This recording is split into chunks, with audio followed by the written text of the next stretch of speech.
안녕하세요. 아단의 생방송 시작하겠습니다. 자, 오늘은 2025년 5월 1일입니다. 새 달이 시작되었습니다. 다우스님, 연병중수님, 어서오세요. 미리 와 계시네요.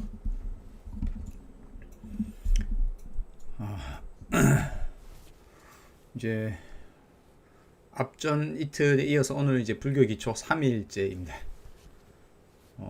현재 오늘이 5월 1일인데 이게 언제까지 될지는 저도 정확하게 모르겠어요. 지금 현재 7시 56분이네요. 예, 말씀처럼 8시 되면 본방송 시작하도록 하겠습니다.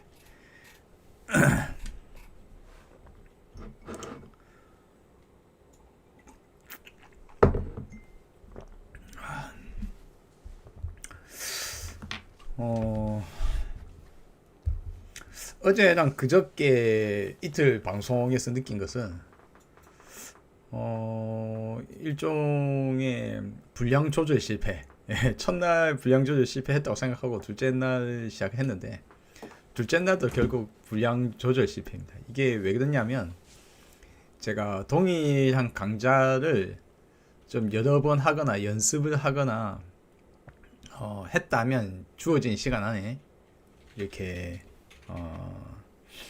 분량을 딱 맞춰서 이렇게 예를 들어서 1시간 강좌면 한 40분쯤에 마치고 또 한 20분은 질문도 듣고 서로 이야기도 하는 이런 시간을 가져야 되는데 제가 이제 분량 조절 실패를 계속하고 있는 거예요. 뭐 어쩔 수 없는 것이 하루 종일 이렇게 오늘 방송에 대해서 이제 그날 방송 내용을 어떤 걸 준비하고 어떻게 할 것인지를 고민하고 이렇게 썸네일 만들고 준비를 합니다만 그럼에도 불구하고 당일 전달해야 될 내용의 분량이 몇 시간 안에 전달할 수 있는지 얼마만 어떤 분량인지에 대해서 실제 말을 하기 전에는 알 수가 없다는 단점이 있어요. 보통 제가 영상을 이제 녹화 방송을 찍을 때는 그래서 하나의 영상을 만들 때 보통 거의 두 번의 일종의 리허설을 하고 세 번째 영상이 이렇게 편집되어서 올라가는 게 보통 그렇습니다. 그런데 이제 이거는 생방송이기 때문에 그런 부분에서 약간 좀 부족합니다, 제가. 네.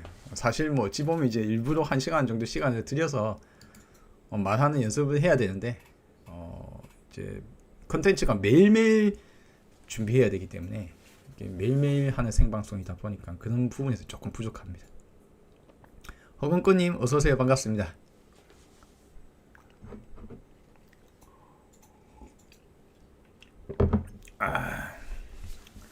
어떻게 이제 어제와 그저께 방송들에서 여러분들이 궁금하신 점도 있을 테고 또 뭐 감상 등도 좀 들어봐야 되고 이랬는데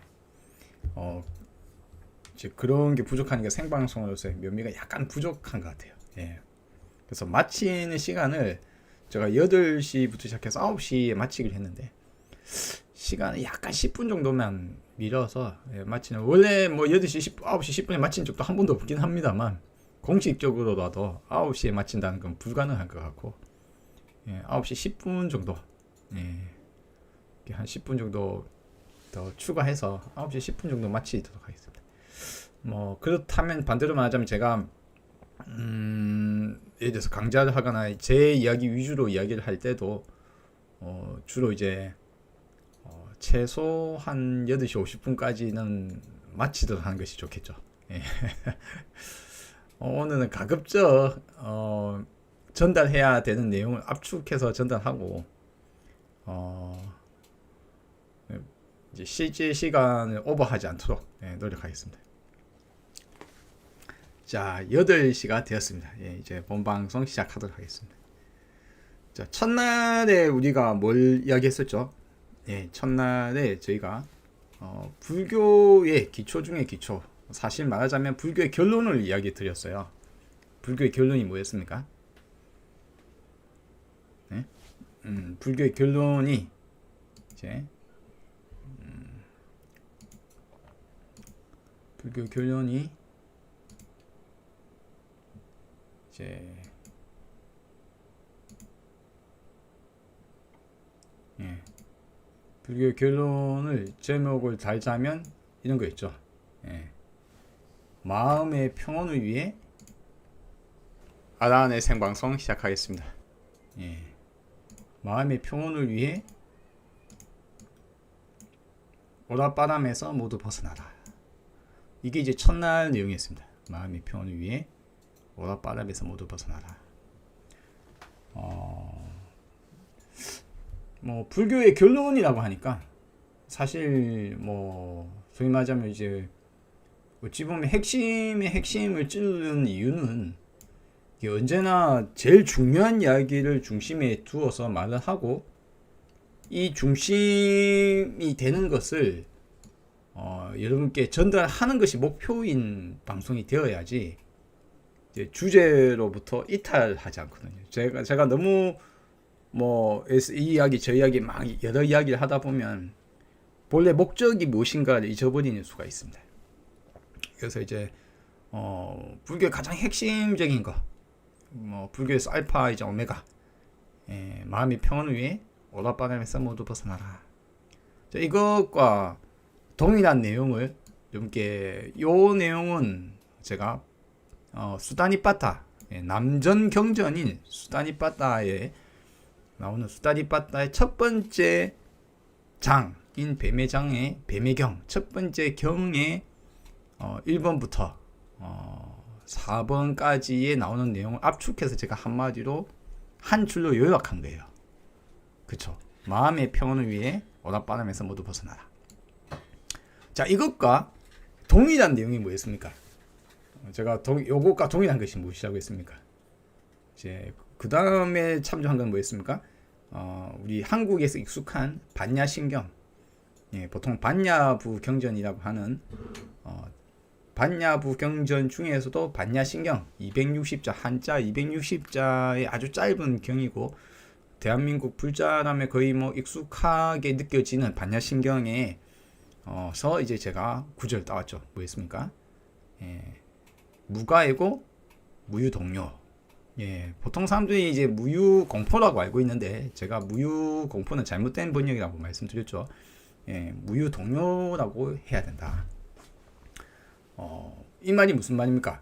마음에 걸림이 없어서 동요하지 않는다. 이제 동요하지 않는다라는 결론인데 결론을 하려면 어찌해야 됩니까? 마음에 걸림이 없어야 된다. 오랏바람에서 벗어나다라는 말이 무슨 말이라고요? 마음에서 걸리는 것을 치우는 일이다. 내가 무엇에 걸리느냐. 그리고 이 말과 동의어가 뭐라고요? 원리 전도몽상 구경열반이다. 마음의 평온 상태를 열반이라고 하고요. 원리 전도몽상이 뭐라고요? 그것이 해탈이다. 오랏바람에서 모두 벗어나다라는 말이 무슨 말이라고요? 해탈입니다. 자, 마음의 평온을 위해서 오랏바람에서 모두 벗어나라. 무슨 말이라고요? 열반을 하려거든 해탈을 하라. 자, 김기등님, 마음이 조용한 것이 생각이 없어 조용한 것인지, 마음이 평온해서 조용한 것인지, 무지에서 조용한 것인지, 그 조용한 것은 같은 것인지, 질문을 먼저 하셨네요. 요 질문에 제가 대답을 드려야 되는가 싶은데, 이거는 대답이 너무 길어질 것 같아요. 대답이 길어질 것 같은데, 제가 이제 한마디 추격하면 이렇게 이야기 드릴 수 있겠습니다. 조용하다는 것은 상대적인 것이며 시끄럽다에 비교해서 조용한 것이다. 완벽하고 완전한 조용함을 이야기하는 것이 아니다. 그리고 또 두 번째, 우리가 이제 보통 이야기하는 오랏바람에서 모두 벗어나라고 이야기하는 것도 완전한 해탈을 이야기하는 것이 아니다. 그렇다는 사실을 알아라라는 것에 속합니다. 그래서 이제 무지해서도 조용할 수 있는가? 소위 말하자면 이제 대표적으로 이렇게 볼 수 있죠. 여러분이 이제 불교에서 선정주의자, 불교에 선정주의자가 많아요. 이게 이제 요가주의라고 볼 수 있습니다. 요가주의, 선정주의인데, 뭐 현재 한국 불교의 큰 두 줄기 흐름 중에 하나가 선정주의고 다른 하나가 기복 불교입니다. 그래서 기복 불교 제외하고 그다음에 이제 선정주의를 제외하면 실질적으로는 이제 불교의 핵심을 따라가는 것이 이제 드뭅니다. 근데 이제 어쨌거나 선정주의가 요구하는 것은 무엇이냐면 현재 대한민국의 선정주의도 두 가지 갈래가 있어요. 갈래 있는데 뭐 결국 하나로 치면 생각이 멈춰서 조용한 것을 추구하고 있어요. 예, 이것을 추구하고 최종적으로는 이제 이야기하기를 지켜보는 시기 원래 조용하다. 이제 말하자면 이제 원래 부처다. 알아차리면 된다. 뭐 그런 스타일로 가고 있어요. 가고 있는데 이쪽 계열의 선정주의에 대해서는 이제 불교식으로 시자면 색계 사선정에 머물러 있는 상태다. 예, 무색계 욕계에서 색계 사선정에 머물러 있는 상태. 그래서 이제 예, 그런 입장에서 볼 수 있기 때문에 조용하다라는 것에 대한 정의나 이런 것들도 아주 좋은 질문들을 하고 계세요. 지금 김기등님께서 저한테 이런저런 질문들을 좋은 질문들을 주시고 있는데 오늘 진행해야 될 내용을 버려두고 이야기 다 드리기는 시간이 많이 걸리겠네요. 진작에 매일 질문을 받고 있을 때는 이런 질문 안 하시던데. 자, 조용함과 분주함과의 기준은 무엇을 해야 하는가? 스스로 걸리는 것이 많은가 적은가로 볼 수 있겠습니다. 예. 조용하다라는 것은 이제 상대적으로 조용하다는 거고요. 그러니까 상대적으로 덜 흔들린다는 말이고, 이제 우리가 전혀 흔들리지 않을 수는 없거든요. 전혀 흔들리지 않을 수는 없습니다. 그건 이제 항상 하는 것은 불가능합니다. 불가능한데 인간이 착각에 의해서 헛된 집착에 의해서 헛된 생각에 의해서 이렇게 흔들리고 있거든요. 그래서 이제 그 흔들리는 상태에서 이제 내가 흔들리고 있다는 사실을 또 이해하고 그 흔들리고 있는 것의 원인이 되는 내용도 어떤 많은 부분들은 이제 우리의 착각 때문이다 라는 것으로 갈 수 있겠습니다. 이제 솔직히 말해서 기준으로 이야기하면 분주함과 조용함의 기준은 각자가 가져야 되겠습니다. 제가 말씀드려봤자 결국은 제 개인의 문제거든요. 그러니까 내가 조용하다고 느끼는가, 시끄럽다고 느끼는가, 내가 고통스러운가, 만족하고 살고 있는가. 그렇습니다. 내가 힘들고 어렵다면 그럼 이제 특히 불교가 더 이렇게 와닿지 않는가라고 생각할 수 있겠습니다. 자, 양재현님 어서오세요. 반갑습니다. 인생길 예수님 어서오세요. 반갑습니다. 자, 이휴님 어서오세요. 반갑습니다. 자, 오늘 제가 이제 김기령님의 질문과 내용에 대해서 이렇게 함께 이야기를 하려면 사실 뭐 그냥 서로 제가 질문의 시간 이렇게 되었을 때 오셔서 말씀해 주시면 서로 질문을 던지고 서로 이야기를 하는 아주 훌륭하고 재미있는 시간이 될 텐데 오늘은 이제 전달해야 되는 강좌를 가지고 이제 시작하는 날이기 때문에 강좌 위주로 하겠습니다. 자, 8시 10분이네요. 예, 그래서 불교 기초 1일에서 제가 마음의 평온을 위해서 오락바람에서 모두 벗어나라 라고 말씀드렸잖아요. 그리고 이제 2일에서는 무엇을 이야기 드렸습니까?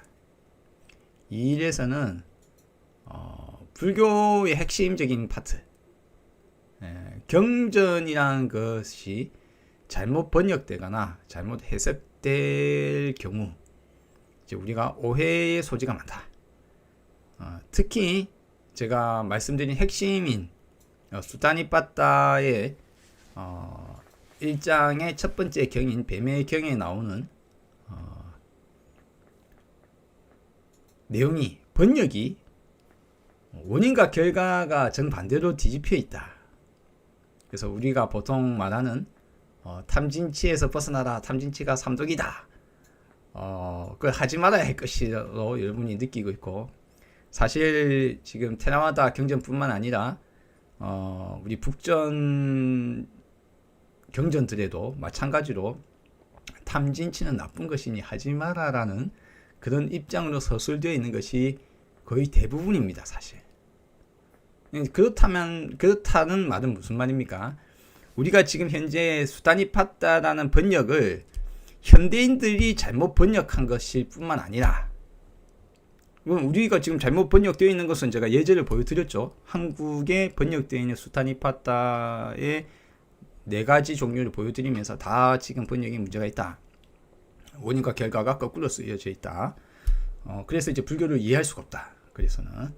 근데 이 잘못된 번역이 현대인들만 그런 것이 아니라 현재 불교 경전, 테라와다라는 남전 경전에 있는 빨려로 이루어진 니까야도 그렇고 북전으로 이루어진 대표적으로는 우리나라의 고려 8만 대장경이 있겠죠. 북전 불교에서 전해지고 있는 경전들도 마찬가지로 탐진치는 나쁜 것이니 하지 마라라는 식으로 이야기가 구성이 되어 있습니다.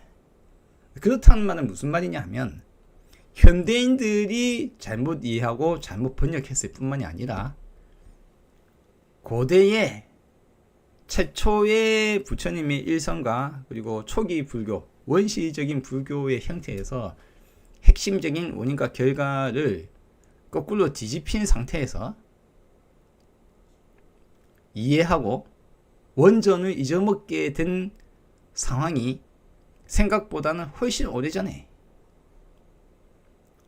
즉 남전 빨리어 경전이 모여졌을 시점에는 이미 그와 같은 착각 속에서 빠져 있었던 상태라고 알 수 있으면 되겠습니다. 이것이 그래서 사실 아주 좀 현대에 우리가 불교를 하는데 어려운 이유 중에 하나입니다.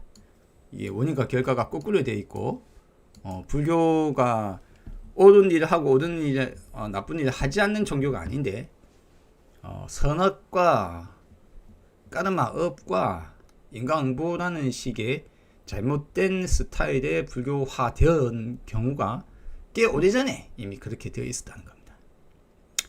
자, 이것이 이제 2일자 불교 기초 2일자에 제가 여러분께 탐진치에서 벗어나서 고요해지는 것이 아니라 고요해지기 위해서 탐진치라는 형태로 드러난 동료, 이건 동료이다.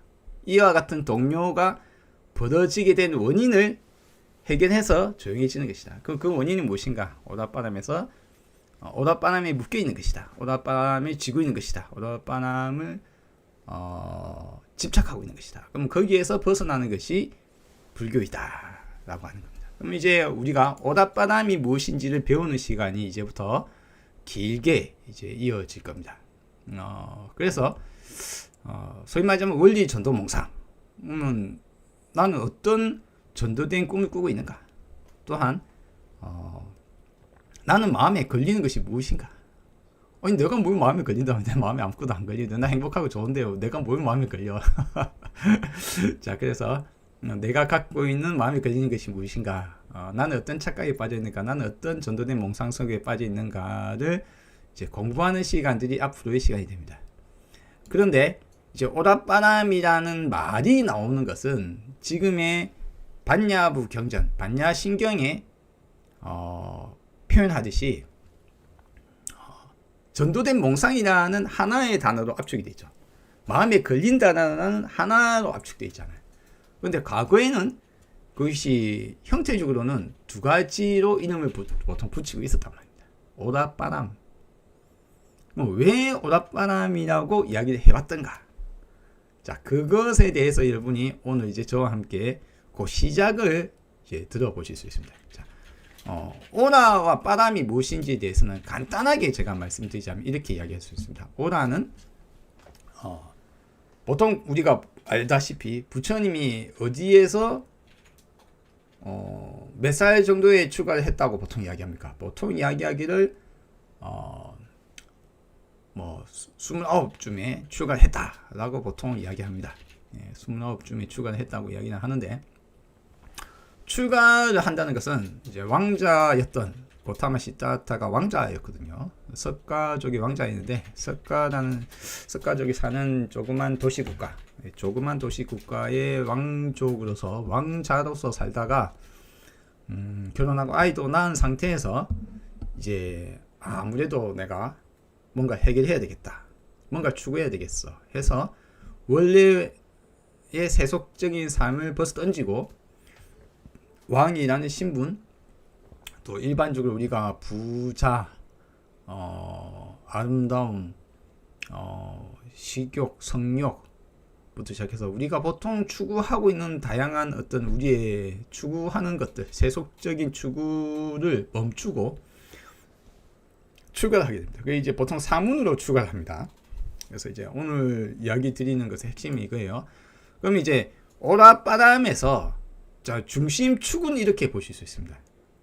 출가하기 전에 사람들이 추구하는 것을 오라라고 보실 수 있어요. 오라. 그리고 이제 출가하고 나서 부처님이 찾고 있던 것을 빠람이라고 요약할 수 있습니다. 자, 오라빠람에 이제 보통 오라빠람을 표현하기를 뭐라 표현합니까? 차안, 피안. 차는 이 언덕, 피안은 저 언덕, 또는 이 세상 저 세상 등으로 번역을 하거든요. 그런데 이것들은 좀 잘못된 번역들에 속합니다. 잘못된 번역들에 속하고 우리가 불교를 이해하지 못하게 만드는 대표적인 경우거든요. 근데 오라빠람을 그러면 둘 다 뭐다 이거 뭔가 이거죠. 오라빠람 낮은 것, 넘의 것, 추구하는 대상으로 생각하시면 됩니다. 무엇을 추구하느냐?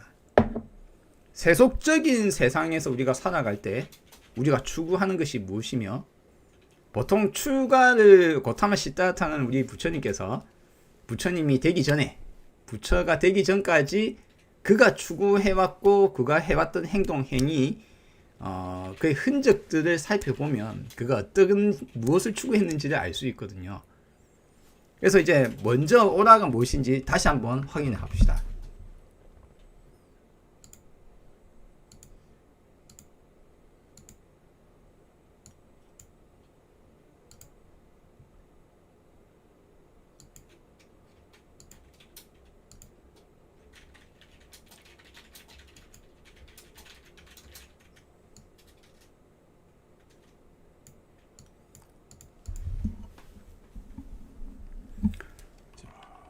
보통 이야기하는 오라 빠람,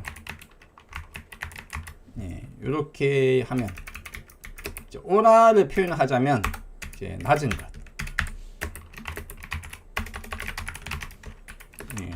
너머의 것, 혹은 높은 것.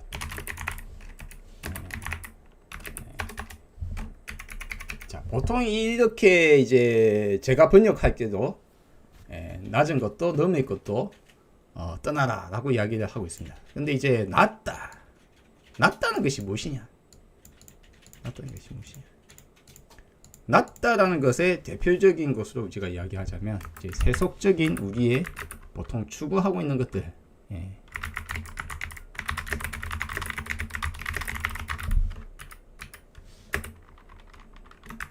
제가 이제 다시 켤게요. 빠람은 이제 세속적이지 않은 무엇인가. 그러니까 일반적으로 생각하는 것들의 대표적인 것이 이제 그래서 사후를 생각한다. 내세, 혹은 이제 신적인 무엇인가, 영적인 무엇인가, 혹은 또 그러니까 신통력. 이런 것들은 사실 우리가 어떤 것들입니까? 사실 잘 관찰하기 힘든 것들이죠. 실제적으로 관찰이 잘 안 되는 것들. 근데 이러한 것들을 우리는 많은 사람들이 추구를 합니다. 이제 이 빠남이란 것과 오라라는 것들에 대해서 이제 오라에 속하는 것들이 어떤 것들이 있을까요? 대표적으로 뭐 우리가 뭐 잘 산다 그러면 부자가 된다, 돈 많이 번다, 뭐 미녀, 아름다운 뭐 또 명예, 예? 또 뭐 여러분이 뭐 어떤 것들을 좋아합니까? 맛있는 거 먹는 거, 뭐 좋은 옷을 입고 사치, 뭐 시작해서 뭐 좋은 집, 좋은 옷, 뭐 이런 것도 이제 부와 관련이 있겠죠. 그러면 이제 뭐 명예나 뭐 또는 권력, 예? 시작해서 등등의 것들이 이제 우리가 일상적인 우리의 삶 속에 우리가 추구하고 있는 것들에 속하는 겁니다. 자, 이러한 것들에서도 떠나고 빠담에서도 떠나라라는 겁니다. 이제 이 과정이 무엇이냐면 사실 하나는 뭡니까? 출가라는 것을 중심에 두고 부처의 고타마 시타르타의 출가를 경계선을 두자면 부처가 이전에 출가하기 이전에 그가 살던 세상에서 그가 추구하거나 그가 보아왔던 것들은 이런 것들입니다. 오라. 그리고 그가 출가를 하고 나서 그가 추구했던 것들이 뭐냐? 빠람. 사람이 죽어서 끝이냐? 생로병사에서 벗어날 수는 없을까? 죽고 나면 끝이 아닐까? 죽고 나면 어디로 가지? 부터 시작해서 다양한 이제 궁금증을 해결하기 위해서, 예, 이제 영원한 무엇인가를 추구하기 위해서. 그러니까 세속적인 것들은 아무리 봐도 생로병사를 벗어날 수 없더라 이거죠. 무상해 보인다 이겁니다. 항상하지 않아 보인다 이거죠. 뭐 이제 항상한 무엇인가를 추구하려고 했던 거예요. 예. 그래서 이 두 가지가 이제 고타만다 시타타 우리 부처님이 부처가 되기 전에 추구했던 두 가지 흐름입니다. 그리고 나서 이제 결론이 뭐라고요? 결론이 이 두 가지를 모두 다 이 두 가지 모두에서 그렇습니다. 자, 이게 이제 결론이 되는 거예요.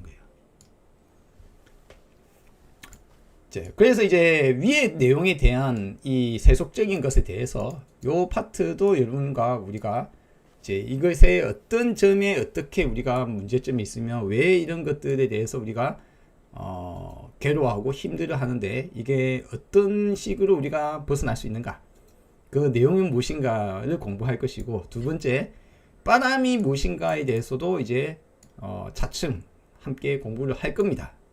근데 이 두 가지에서 모두 벗어나라라고 한 이유는 무엇이냐? 부처님이 이게 왜 불교의 결론이냐? 부처님이 빠람을 추구했다는 겁니다. 이 사실을 이해해야 됩니다. 부처님 본인이 초월하려고 했다는 거예요. 근데 초월하려고 했는데 초월해서 무엇을 얻을지는 잘 모르겠고 그런 것이 있을 거야 라고 생각했다는 겁니다. 자, 그러면 왜 부처님은 이게 사문으로의 출가거든요. 네, 사문으로의 출가입니다. 사문으로의 출가를 했는데 이 사문이란 무엇인가? 그래서 이제 여러분과 함께 오늘 배울 것은 이제 부처님 살던 시기의 시대상, 일부의 시대상을 잠시 확인할 겁니다. 부처님 살던 시기에 어떤 문명, 기후 이런 모든 것들을 제가 말씀드리기에는 시간이 좀 부족하고, 오늘은 이제 핵심적으로 이제 철학적, 종교적 변화, 이 시기에 나타나는 것들이 어떤 것들이 있느냐, 그것 때문에 부처님에게 영향을 크게 준 거거든요. 부처의 출가는 우리 고타미 시다타 우리 부처님께서 출가를 하시는 것은 그 시리상의 영향을 받았기 때문이거든요. 그러니까 이제 부처님 시리상에서 무엇이 부처님으로부터 출가를 하게 만들었는가, 이제 이것을 오늘 여러분과 함께 확인을 하도록 하겠습니다. 자, 바탕 화면에 이게 썸네일 이미지였잖아요. 이 썸네일 이미지는 무엇을 그림을 그리고 있느냐 하면, 저 뒤에 보면 희미하게 뭔가 사람들이 막 하늘에 반투명하게 떠 있는 것 같이 보이잖아요. 사람 말하자면 이제 영혼 뭐 비슷한 것이라고 볼 수 있겠습니다. 사후, 죽음 이후. 요 앞에 있는 사람은 뭐 일종의 우파니샤드의 스승 중에 한 명인 것으로 볼 수 있겠습니다. 자, 이 사람 앞에 기도를 하면서 물어보는 사람이 무엇이냐? 그게 무엇이냐 하면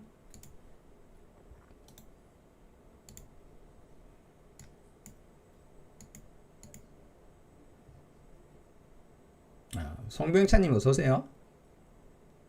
네. 자, 여러분께 제가 우파니샤드와 사무는 딱 떨어져서 이게 우파니샤드고 이게 사문이다, 별개로 나누어지지 않는다고 여러분께 자주 말씀을 드렸죠. 그래서 이제 오늘 한 가지를 보겠습니다.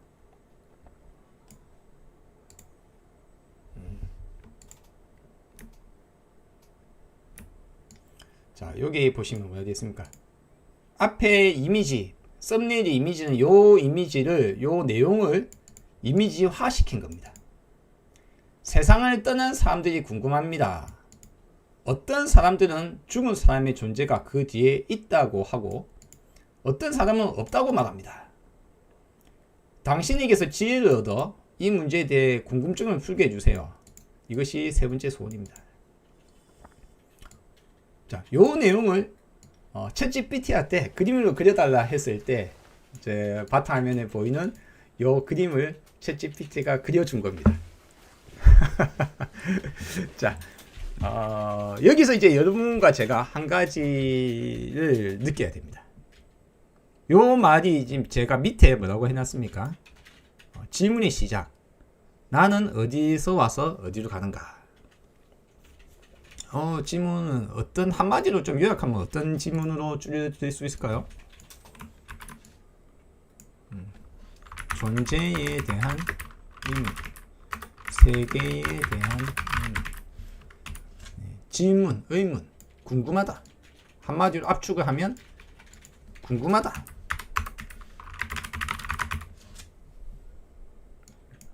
이제 그러면 이제 의문을 가지고 궁금하다는 거예요. 그러면 이제 이 시기가 언제냐? 대략 부처님이 태어난 시기를 예측을 여러 학계에서 하고 있습니다. 하지만 아직 확실한 통일된 의견은 아직 나오지 않고 있어요. 왜냐하면 실질적 사료를 아직 확신을 못하기 때문에. 뭐 기원전 400년, 500년, 600년 그 사이라고 할 수 있습니다. 우리는 이제 보통 대한민국, 한국에서 불교는 2600 몇십 년 이렇게 생각하잖아요. 그러니까 기원전 한 600여 년 이 정도로 보는 것 같습니다. 한국은. 이게 또 국가마다 또 달라요. 불교계마다 또 다르고 약간씩 다릅니다. 근데 일단은 학계와 종교계가 또 달라요. 어쨌거나 우리는 대략적으로 기원전 약 2500여 년 전후, 2600년, 2500년, 2300년 전후에 부처님이 살다 가신 것이 아닌가. 사실 어찌 보면 실존 인물인지조차도 우리는 확신은 할 수가 없어요. 내가 부처님 살아있는 걸 눈으로 본 것도 아니고. 그렇다고 누군가가 부처님이 실제 살아있었어 라고 확신을 할 수도 없습니다. 다만 그 시기를 살다 갔다 만약 있었다고 치면은, 고타마 시다타라는 우리의 부처님이 실존 인물이었고 그때 그분이 실제 살다 갔다 라고 치자면 그 사람은 언제쯤 있었는가 라고 했을 때 약 기원전 2500년 전후 했을 때, 그러면 2500년 전후 했을 때 특징이 무엇이냐? 이 시대의 특징, 제가 뭐 철기 문명의 발호가 아주 중요한 이제 특징 중에 하나입니다. 소위 말하자면 이제 기원전 약 800여 년, 900여 년 쯤에서 청동기 시대가 갑작스럽게 문을 내립니다. 청동기의 핵심인 주석이 어느 날 공급의 망이 끊겼는지 광산이 막혔는지 어떤 이유인지는 아직 확신하게는 알 수 없습니다만, 청동기를 구성을 하려면 동만 갖고 구리만 있어서는 안 되거든요. 주석이 필요한데, 주석이 네트워크를 통해서 멀리까지, 저 서유럽까지도 멀리까지 이렇게 연결되어 있었는데, 어느 날 주석의 네트워크가 망가졌는지 어떤 이유에서인지 모르겠지만 청동기가 막을 내립니다. 청동기를 더 이상 생산하기 어려운 시기가 도달합니다. 그리고 이제 특정 시점이 지나면 이제 철기 문명이 이제 꽃을 피우기 시작합니다. 철기가 쉽게 도달하지 못했던 이유는, 하나는 뭐 열을 그 정도까지 올릴 수 없었다, 철이 녹는 지점까지 라고 생각할 수 있지만, 어쨌거나 근데 철 같은 경우는 우리가 지구상에서 가장 흔한 금속이기 때문에 구리하고 비교해서도 훨씬 쉽게 구할 수 있습니다. 우리 뭐 그냥 모래 속에서도 그냥 열만 가하면은 철 녹는 온도가 되면 철이 녹아서 내려오겠죠. 그래서 철이 쉽게 보급이 되는 시기, 철기 시대가 도래하고 나서 이제 문명의 급격한 꽃을 피웁니다.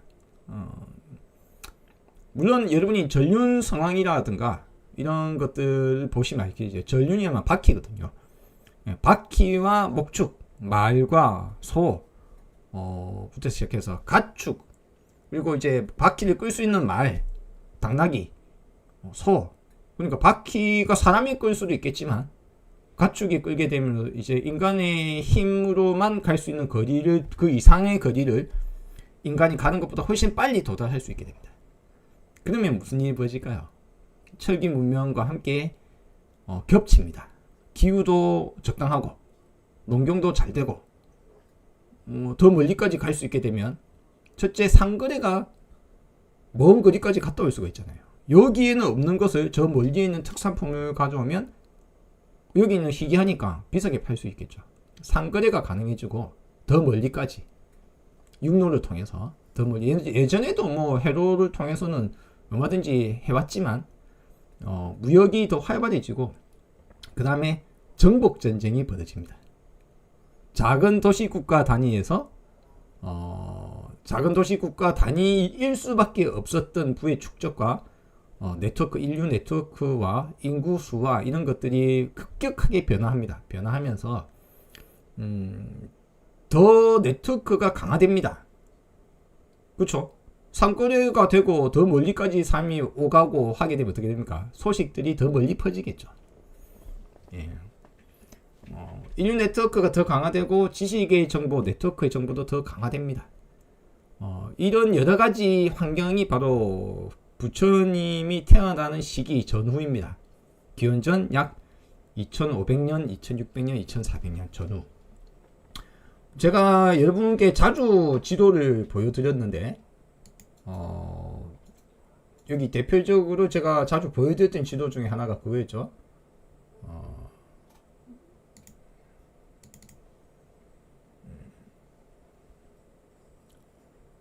이게 이제 페르시아 대제국의 이제 지도를 제가 자주 보여드렸는데,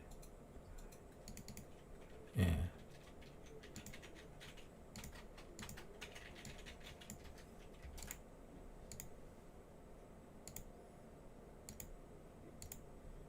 자, 여기 보시면 이제 오른쪽에 인디아 해서 인도의 서북부 지역인 인더스 강 유역입니다. 인디아 오른쪽이.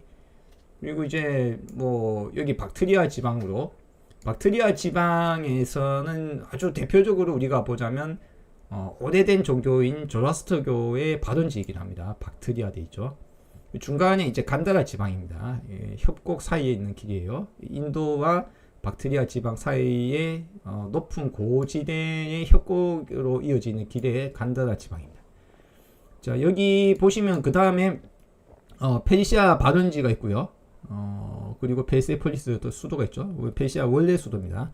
뒤에 이제 페르시아가 널리 지금 이 정도 도시가 되기 전에 메소포타미아 지역의 그 초거대 도시였던 바빌론이 여기 있죠. 예, 메소포타미아 문명입니다. 여기 아나톨리아 반도고요. 그리스 문명으로 끊임없이 수출을 해줬던 이오니아 지방입니다. 이 지방이. 예, 여기 이제 비잔틴이 있죠. 아주 1345년 이 몰락이 될 때까지도 아주 기독교 입장에서는 중요한 도시였습니다. 어쨌거나 이 밑에는 이집트입니다. 이집트고 여기 이제 예루살렘이 보이죠. 예, 이제 이 정도 규모의 이 엄청난 곳이 전부 다 뭐라고요? 페르시아 대제국화가 됩니다. 이때의 이 지도의 시기는 언제냐? 바로 기원전 500년. 즉 부처님이 살다 가신 그 시기입니다. 그러니까 그러면 페르시아 원래부터 이 대제국이었을까요? 아닙니다. 이 정도의 거대 제국이 만들어지려면 앞에도 말씀드렸다시피 인류 문명이 여러 가지 발달되어서 바퀴, 가축, 농업 문명, 철기 문명 이런 것들이 전부 다 연관성을 가지고 드디어 이제 인류 문명이 더 넓은 지역을 지배하고 서로의 영향력을 더 행사할 수 있는, 무력을 행사하려고 해도 먼 거리를 빨리 가지 못하면 거기에 반란이 일어나봤자 그거 어떻게 제압해요? 가는데 한 세월, 오는데 한 세월 하면 대제국을 못 만들겠죠. 예. 거기에는 그것뿐만 아니라 수학 부터 시작해서 수 없는 과학적인 발전, 철학적인 발전, 제도적인 발전, 법 이렇게 해야 돼, 저렇게 해야 돼 부터 시작해서 수 없는 것들이 발전을 해야 이런 대제국이 이제 드디어 들어섭니다. 그리고 대제국이 들어서가 또 마찬가지로 더 넓은 네트워크가 많이 형성이 됩니다. 각각 한 도시를 건널 때마다 이 도시와 이 도시가 서로 싸우고 있으면은 이 도시에서 저 도시를 건너갈 때 힘들 거 아니에요. 그렇죠? 근데 대제국이 하나의 통일된 제국이 되면 어떻게 됩니까? 끝에서 끝까지 여기 이집트에서 인도까지, 이오니아 지방에서 그리스 지방에서 인도까지 또 여행을 한다는 거예요. 그 대표적인 사람이 그리스 철학자 누구더라? 데모크리터스인가? 이름이 또 기억이 안 나네. 하여튼 여러 사람이 여행을 합니다. 대표적으로 제가 앞에도 말씀드렸다시피 피타고라스 같은 경우도 바빌론까지 여행을 갔다 왔던 사람이라고 볼 수 있겠습니다. 자, 이와 같이 이제 거대 제국의 영향 안에 있으면 무엇이 발전하느냐? 네트워크 발전을 통해서 철학적 정보, 신학적 정보 이런 것들도, 종교적 정보들도 소통이 됩니다. 그 영향 탓인지 아닌지는 알 수가 없지만 인도에는 어떤 흐름이 생겼느냐, 이제 질문이 시작됐다 이겁니다. 그 시기에 우리는 그러면 이 질문은 나는 어디에서 와서 어디로 가는 거야, 내 쫓겨나면 어디 가지, 그 질문이 과거에는 없었을 것이냐? 아니 사람이 기원전 2500년 전 말고 기원전 4000년, 5000년, 6000년 전에는 그 질문이 없었을까? 당연히 과거에도 있었겠죠. 그쵸? 과거에도 있었을 거예요. 그런 질문이 과거에도 있었겠죠. 대표적인 것이 하늘에 계신 우리 아버지 하는 여호와의 기독교 이야기하는 그 말이 사실 기독교에만 있는 것이 아니라, 그것은 기독교에서는 그걸 그냥 다 모든 지방, 인도, 유럽, 어조뿐만 아니라 전 세계적으로 공통된 우리 아버지가 돌아가시고 나서 하늘에 있을 거야. 내 조상이 죽고 끝이 아니야. 만나볼 수는 없는 우리 아버지 하늘에 있을 거야.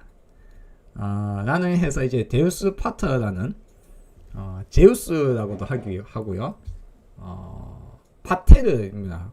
father, 우리는 아빠, 이제 하늘에 있는 신이다, 하늘에 있는 아버지다 라는 이제 개념으로 이제 아주 오래된 개념부터도 뭡니까? 그 말 자체가 뭡니까? 돌아가신 우리 조상이 그냥 사라졌을까? 아니면 있었으면 좋겠다라는 우리의 그런 바람이 반영이 된 것인가. 이제 그런 것들은 옛날부터 있었다는 거예요. 있었는데 이제 중요한 것은 그겁니다. 문헌학적으로 드디어 바로 이 시기 기원전 BC 약 600여 년 전후해서 아주 넓은 곳에서 질문의 시대가 도래합니다. 이건 이 말을 하려는 건 뭐 왜 때문일까요? 바로 문헌학적으로 발견된 것. 무엇이? 흔적이. 이 질문의 흔적이. 그게 노래로 넘어왔다가 문서로 남아있던 베다 같이 책으로 우리가 입으로 암송하다가 책으로 쓰여졌던 불교나 사문이나 우파니샤드와 같은 철학적 사유들이 이 시기에 폭발합니다. 폭발.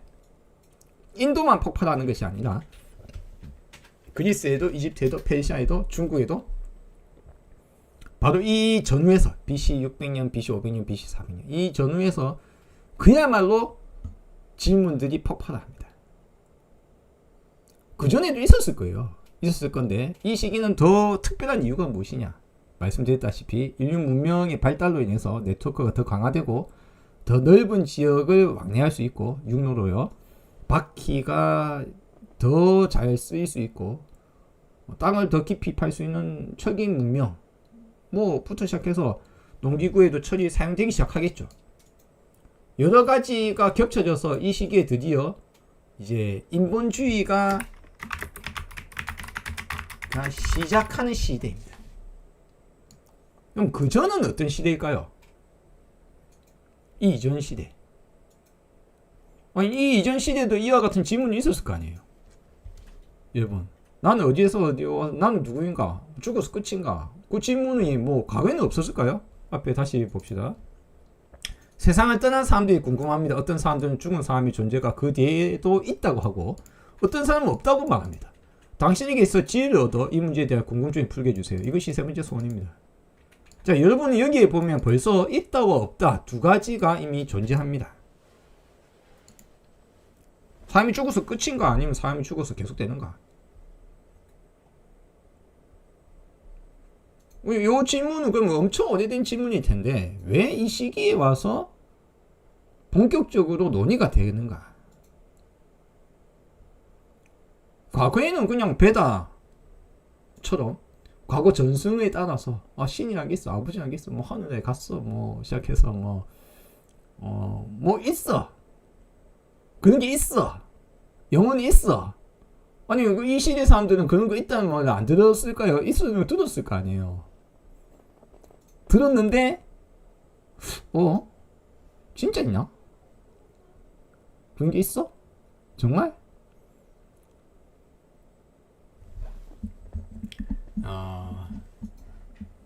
다른 말 하자면요,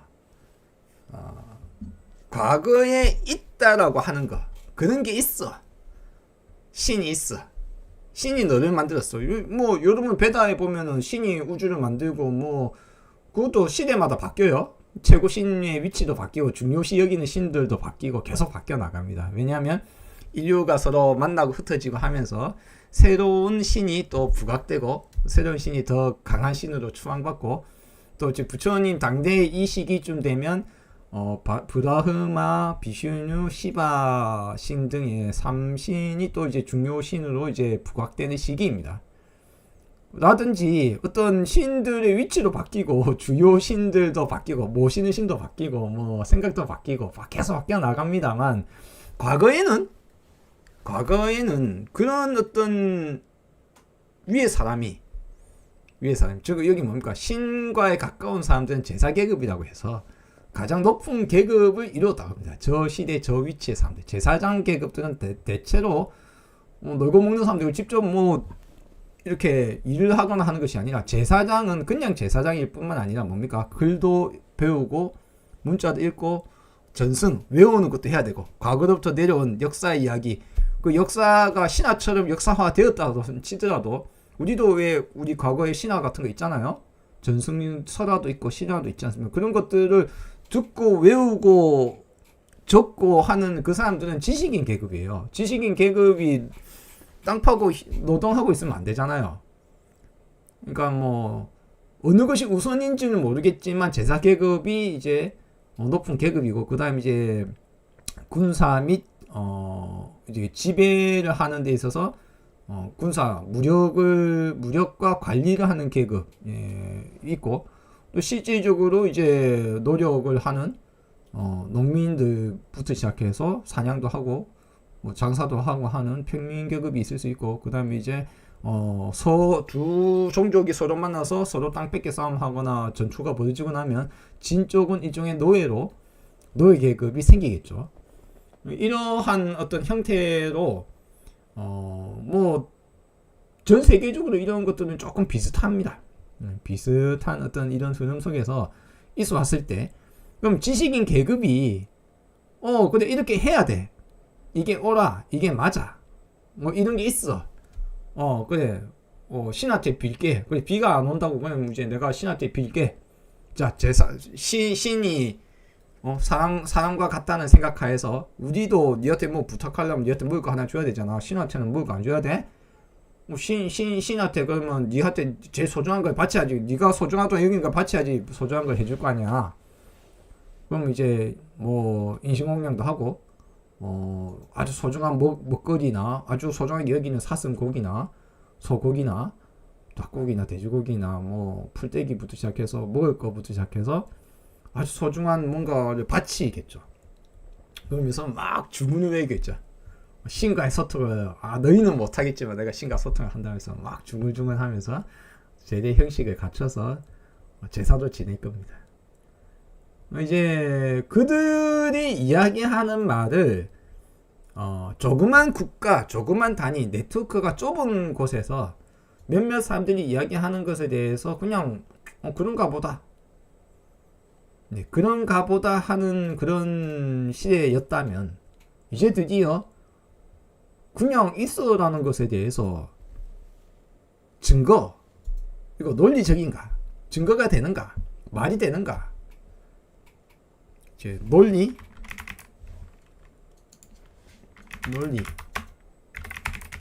설득, 증거, 관찰.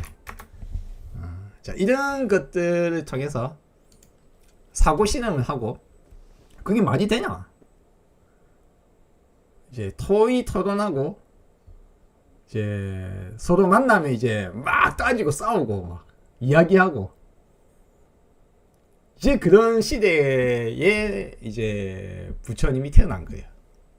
부처님뿐만 아니라 소크라테스 또 그 시기고 공자나 노자도 실존 인물인지는 알 수 없습니다.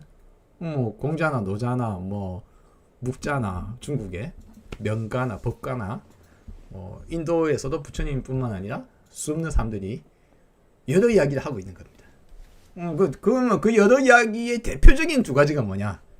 사람의 질문, 사람은 죽어서 끝인가? 그 질문에 그래 끝 맞아. 없어 사후세계 하는 사람도 생긴더란 말이지. 여기서 중요한 거는 어떤 사람들은 죽은 사람의 존재가 그 뒤에 있다. 이 말은요 있다고 하고 요 말은 뭡니까? 이 말은 전통적으로 내려오는 말이에요. 우리 역사 이래로 없다는 이야기는 뒤에 나옵니다. 사람들의 믿음은 바램은 있었으면 좋겠거든요. 끝이 아니었으면 좋겠단 말이에요. 근데 그 바램에 맞는 것을 투영하고 우리는 그런 게 있어. 아버지 죽어도 끝이 아니야. 이제 하늘에 가 있어. 니 또 뒤에 만날 수 있어. 라든가. 뭐 그런 것이 이제 듣기는 좋잖아요. 마음이 위안도 되고. 그리고 과거로부터 그렇게 많이 내려오면 거기에 대해서 뭘 그런 것이 없다라는 증거는 낼 수가 있습니까? 없습니까? 볼 수도 없고 확인할 수도 없는 것에 대해서 있다고 누군가 주장하는데 거기에 대해서 없다라고 했을 때 그걸 없다는 것은 눈으로 보여줄 수가 없잖아. 네가 죽어봤냐고 하면 대답할 말이 없잖아요.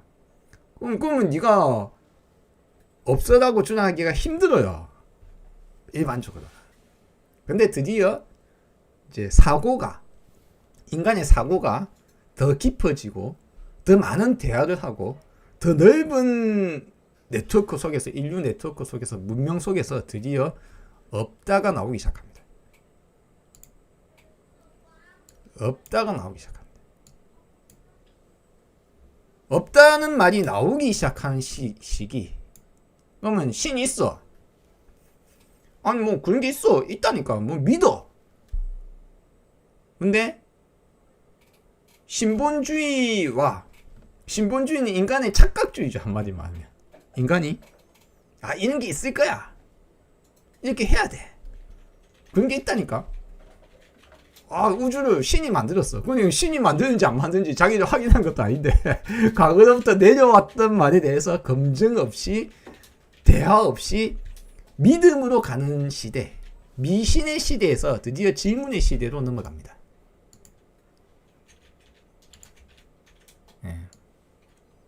인본주의는 한마디로 말하면 질문의 시대입니다.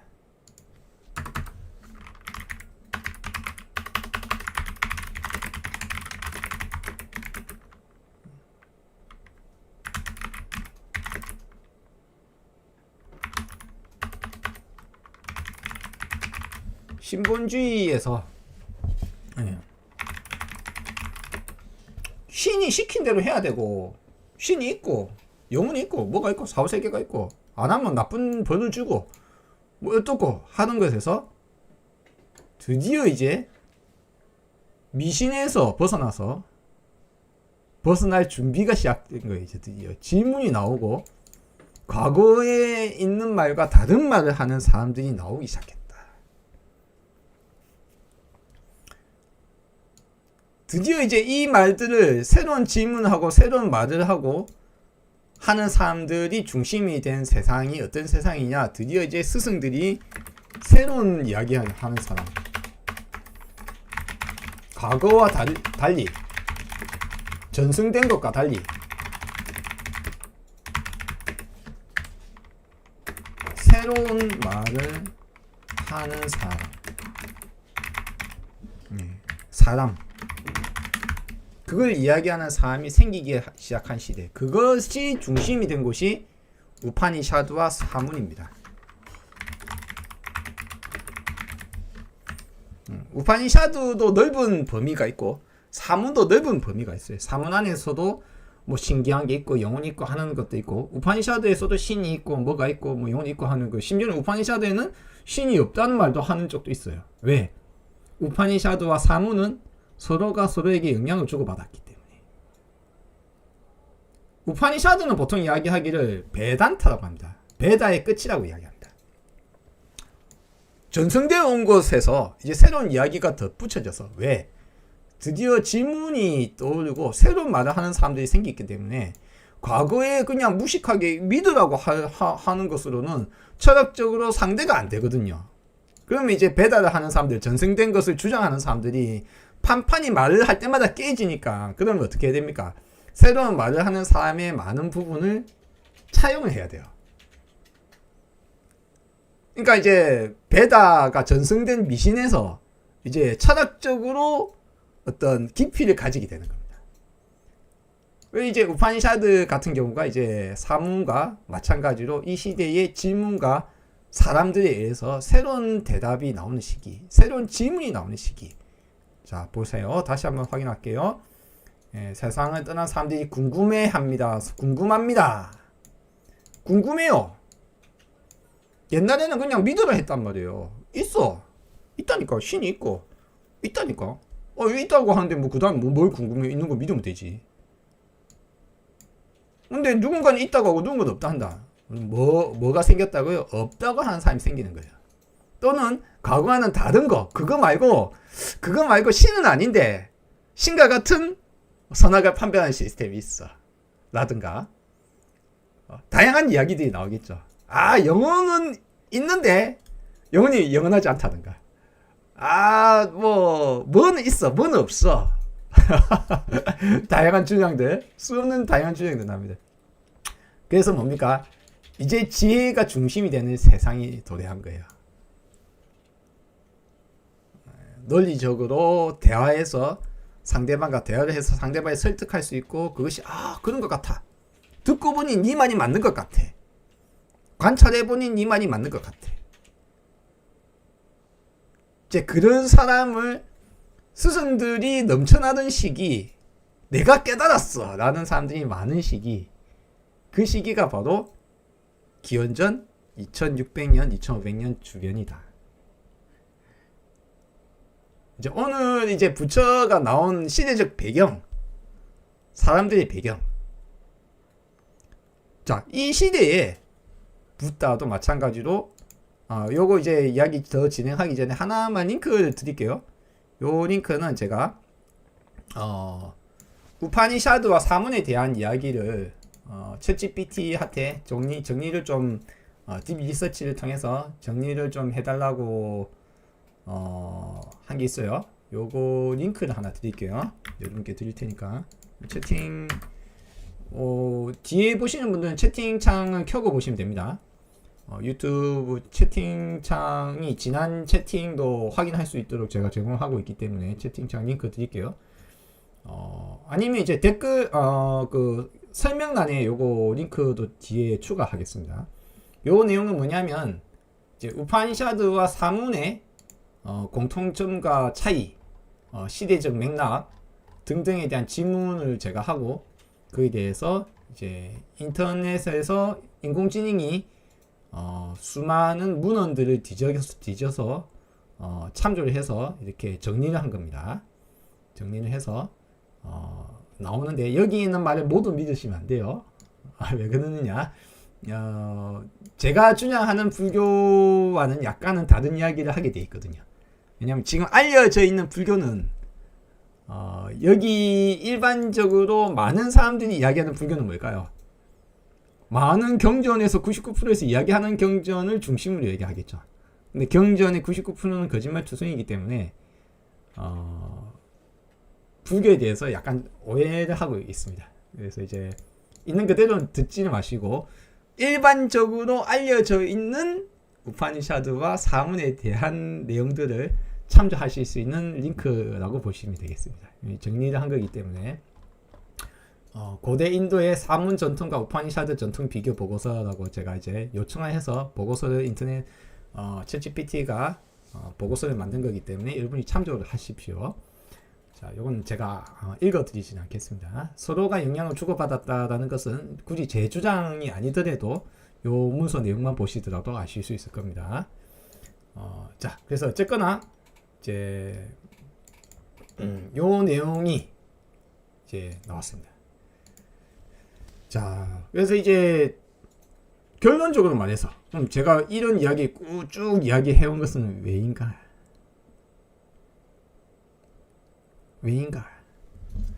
부처는 왜 출가를 했는가입니다.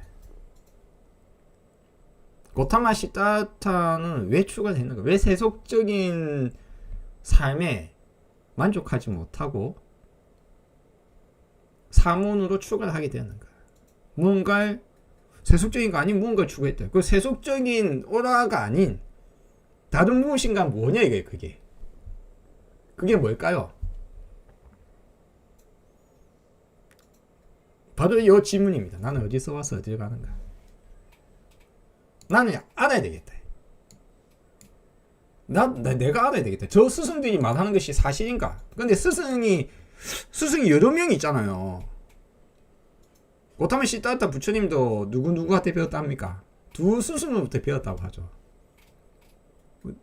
만난 대표 중에 사문에 있는 사람 중에 아주 유명한 두 스승한테 배웠다고 합니다. 그 한 명이 누구였죠?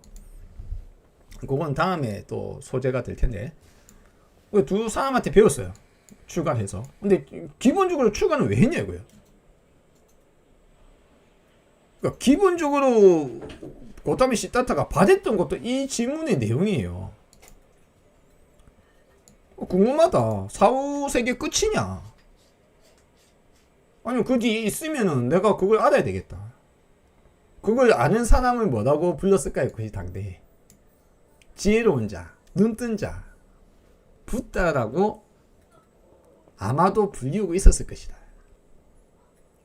우리는 눈을 감고 있어서 보지 못해서 어두워서 못 보고 있는데 눈 밝은 자, 세상의 이치, 우리가 어디에서 어디로 가는지, 난 누구인고 죽고 나면 끝인지 사후세계가 있는지 그걸 알게 된 자가 있다. 그 자가 붓다다. 눈뜬 자다. 눈 감고 있어서 우리가 어두워서 안 보이는 자가 아닌 눈을 뜨고 밝게 보는 자가 있을 것이다. 그럼 붓다는 고유명사가 아니라 당대의 고대 인도에 이미 그렇게 불리우는 것이 있었대요. 붓다가 나올 것이야. 저마다 누군가는 내가 붓다가 내가 깨달은 자라고 말하기도 하고, 그 와중에 부처님이 나오신 거예요. 고타마 시다타가 자신도 이걸 알기 위해서 출가를 했고, 자, 출가를 해서 그가 추구했던 것이 무엇인가. 그래서 저걸 알기 위해서 이제 스승들한테 배우고, 그리고 다른 사람들이 이야기하는 내가 진짜 알기 위해서 무엇을 했는가. 다음 시간에 이제 우리가 고타마 시다타가 출가한 이후에 추구했던 빠담에 대해서 이야기하는 시간이 다음 시간이 되겠습니다. 고타마 시다타가 왜 출가를 했는가, 그 시대는 어떤 시대였는가 에 대해서 우리가 이제 오늘 공부를 했습니다. 예. 이것이 중요한 이유는 바로 이것이 오다빠담의 핵심이기 때문입니다. 붓다가 빠담을 어떻게 추구했을까 내일자에 이야기하겠습니다. 이제 여기까지 딱 마치고, 여러분 질문 있으시면 질문하시고, 감상 있으시면 감상 또 해주시고 말씀해 주시기 바랍니다. 자, 오늘 김기덕님께 제가 오늘 죄송하다는 말씀드리겠습니다. 이제 최근에 제가 질문과 대화의 시간을 가지는 시간도 있고 한데 최근에 제가 마음을 먹기를 이제 불교의 기초 버전, 우리가 이제 불교란 무엇이고 우리가 불교를 배워야 된다면 어떻게 배워야 되는가. 보통 이야기하는 어떤 종교적인 믿음으로 불교를 배우는 것이 아니라 진짜 불교, 진짜 부처님의 가르침이 무엇인가를 이해하려면 기초가 있어야 되거든요. 그래서 그 기초에 대해서 이제 이야기를 하고 있습니다. 요즘 오늘은 이제 질답이 뭔가 좀 많네요. 참여가. 해님이 바도불님 컨텐츠 하나 제안해 드릴까요? 예, 될까요? 예, 한번 제안 해보세요. 제가 텍스트 저장해두고 한번 고려해 보겠습니다. 예. 그리고 임명중수님, 마음을 결정하는 것은 무엇인지요? 이 질문은 뭔가 약간 좀 어렵네요. 마음을 결정하는 것은 무엇인지요? 라는 단어가 조금 이상합니다. 그냥 결정하는 것은 무엇인지요? 결정은 어떻게 내려집니까? 라든가 질문이 감정을 이야기하시는 건지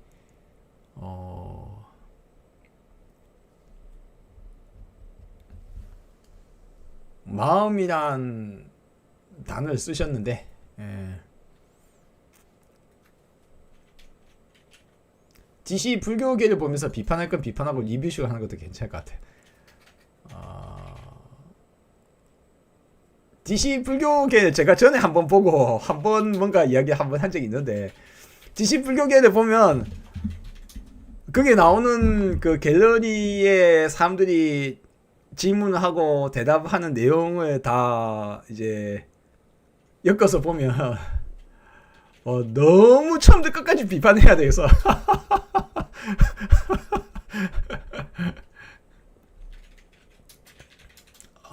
저 개인적인 생각이지만 버더블린 라이브까지 보려고 오시는 시청자들은 눈을 뜨려고 하는 사람들 같아서 이해할 것 같습니다. 그렇겠죠. 예, 근데 이제 그 DC 갤러리, 불교 갤러리는 이제 미신교 수준인에서 말이 통하지 않는 사람이 장으로 앉아 있기 때문에 뭔가 이성적인 대화를 하려고 하면 갑자기 차단해버리고 하는 걸 옆에서 몇 번 봤기 때문에 그게 답이 없어요. 물론 비판을 할 수 있고 거기에 대해서 이야기를 할 수 있습니다만 너무 많더라고 이야기할 것이. 그쪽은 이제 뭐 잘 모르면서 또 자기 아는 척은 엄청 많이 하더라고.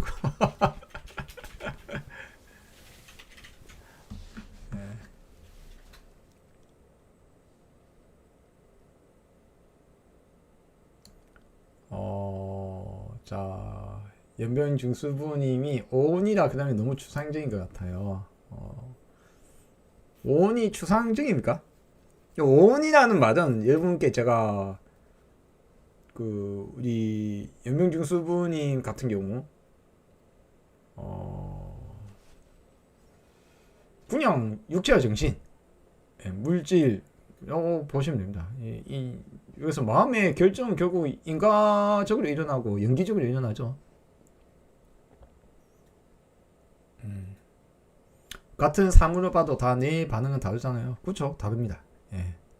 타고난 것도 다르고 우리가 주어지기를 우리의 육체는 전부 서로 우리 다르잖아요. DNA도 다르고 부모님한테 받은 인자도 다르고 또 커가면서 우리의 환경도 달랐고 다르기 때문에 또 우리가 물든 것도 다 동일하게 물든 건 아니거든요. 부산 사람이냐 서울 사람이냐 뭐 공부를 많이 했느냐 운동을 많이 했느냐 음악을 많이 했느냐 개인적인 격차 다 다른 경험과 다른 속에서 다른 것들로 물들어 있고 또 육체도 다르고 그러니까 다르게 반응을 하게 되겠죠. 다르게 결정이 날 테고 마음을 결정하는 것이 뭐 무엇 하나라고 이야기 드리기는 힘들 것 같아요.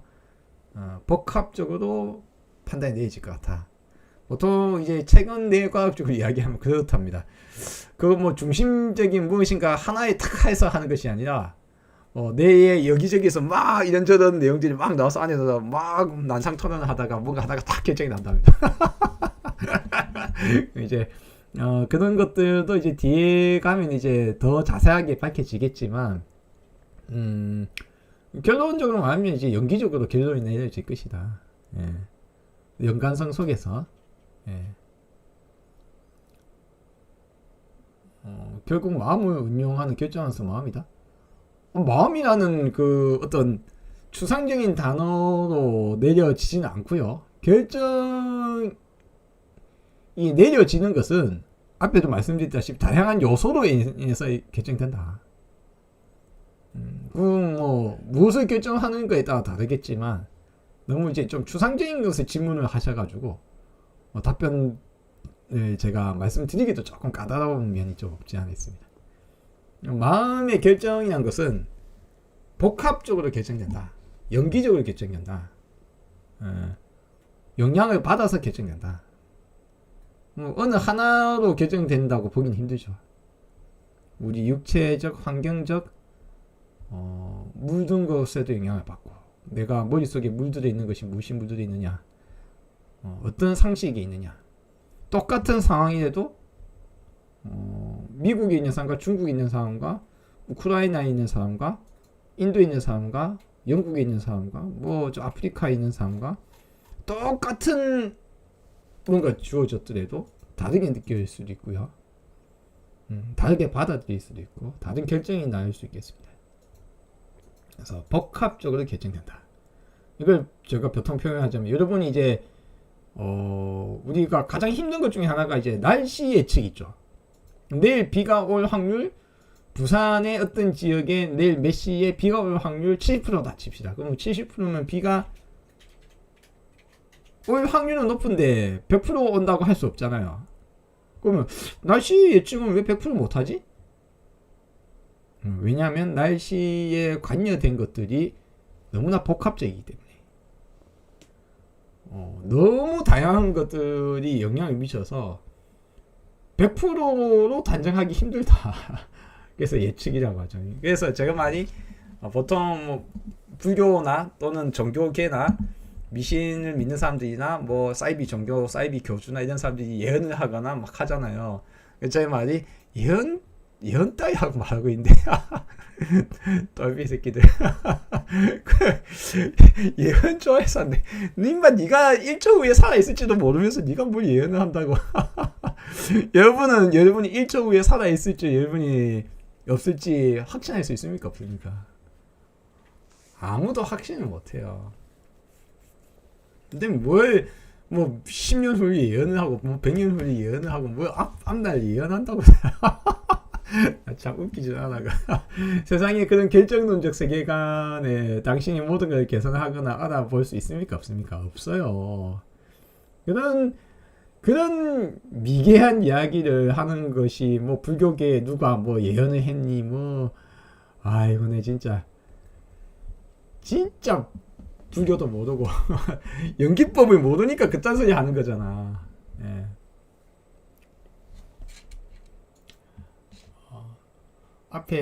제가 앞에 말씀드리다 말았는데, 자, 김기능님께서 제가 죄송하다는 말씀드리는 것이 이제 어쩌다 보니까 이제 최근에는 이제 강좌 위주로 이야기를 진행하다 보니까 조금 질문 시간과 대답을 하기에 조금 까다롭네요. 시간이 내서 어떤 질문하고 대화하는 시간이 따로 있었으면 좋겠습니다. 지금 마지막 말씀하신 것이 인간은 어떨 때 자동차 엔진에 시동이 걸려 있는데 그의 잡음이 나면 시끄럽다고 하고 그 본연의 소리가 날 때 조용하다고 하는데 그럼 그 엔진의 소리는 시끄러운 것인지 조용한 것인지 뭔 소리인지 못 알아듣겠어요. 질문이.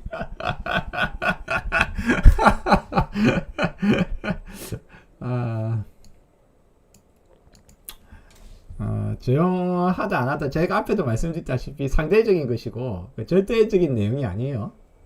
상대적으로 조용하게 느껴진다라는 거고요. 열반에 대한 이야기를 한다는 것은 꺼졌다라고 표현하는 것도 하나의 예제입니다. 예제. 그런 어떤 새로운 걸 안 만들려고 일부러 그래서 꺼졌다고 표현하고 아니다. 부정형이 이제 니르바나거든요. 니르바나의 니르라는 것 자체가 일종의 부정형이에요. 아니다. 아니 불자, 닐자, 꺼지다, 뜻에 가깝습니다. 벗어나다, 뭐 흩어지다, 없어지다, 뭐에 가깝습니다. 니르바나는 없어진 상태, 꺼진 상태라고 이제 와나가 붙어가지고 어떤 상태형이 됐는데 그러다 보니까 이제 부정형 상태인 거예요.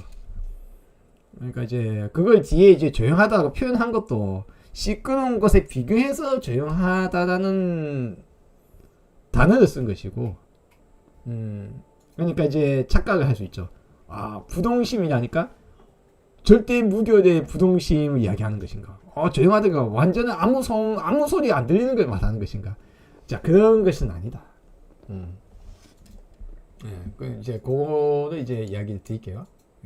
그걸 착각하게 되면 절대 흔들리지 않는 마음을 추구한다고 또 엉뚱한 착각에 빠집니다. 오매일려를 하려고 하고 자다가 깨거나 뭐 움직이거나 멈추거나 무조건 조용해야 된다고 항상 해야 된다고 하는 그 엉뚱한 착각에 빠져서 빠람 쪽으로 기울어 버려요. 그러니까 빠람 쪽으로 기우니까 어떻습니까? 뭐 9년 면벽을 했니? 뭐 장자부도 10년 했니? 저 무문관에 들어가서 몇 년 했니? 뭐 일단 소리 하는 엉덩이 피나도록 앉아 있었느니 뭐 이 난리 하는 거예요. 아니 한 10cm 떠서 날아다니지 왜 뭐 기적같지도 않은 기적을 일으켰다고 뭐 자랑스러워 하니. 그런 말도 안 되는 그 빠담을 하려고 하니까 초를 하려고 인간이 아니길 바라고 뭔가 있어 그런 신비한 게 있어라는 생각에 빠지니까 이제 연기적인 상태, 우리가 이제 부처님이 결론 중에 하나가 오락바람에서 벗어나라는 이야기를 하는 그 기초에는 연기법이 있거든요. 이제 앞에도 말씀드렸다시피 이제 질문이 시작된 세상이 있잖아요. 그러면 이제 제가 1편에서도 말씀드렸고 2편에서도 말씀드렸다시피 원인과 결과에 의해서 이야기를 하세요. 부처님은. 이 형태가 무엇이냐면 실증적이고 관찰해서 우리가 부처님이 말한 예제를 듣고 우리가 관찰했을 때 우리도 관찰할 수 있어서 우리 스스로 원인과 결과에 의해서 해결할 수 있는 방식을 채택하고 있습니다. 그래서 이제 불교가 과학적입니다. 예, 연기적이라는 말 자체가 과학적이란 말이에요. 그래서 이제 수많은 논리 싸움, 사고 실험, 그리고 이제 토의 토론, 대화, 논박, 논증 이런 것들이 한참 유행하고 대네트워크, 정부의 네트워크가 활발히 교류되던 시기에 수많은 질문들이 떠오르고 수많은 대답들이 난립하던 시기에 부처님도 마찬가지로 똑같은 어떤 질문을 가지고 수많은 사람들이 다 주장이 다 다른 주장을 하고 있는데 그러면 과연 무엇이 옳은 것일까? 이제 본인이 스스로 답을 구하기 위해서 알기 위해서 이제 출가를 했다고 볼 수 있겠습니다. 나는 어디서 와서 어디로 가는가? 사후세계는 있는가? 죽으면 끝인가? 왜 사람은 태어나서 죽는가? 왜 그런가? 나는 벗어날 수는 없는가?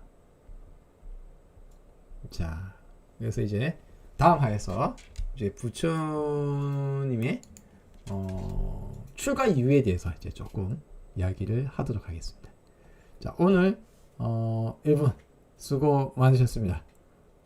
오늘 내용도 재미가 있으셨는지 모르겠지만 예, 오늘도 꼭 해야 될 말을 이제 앞에 꺼낸 것으로 여러분이 아시면 되겠습니다. 자, 다음에 또 뵙도록 하겠습니다. 성불하세요. 바이바이.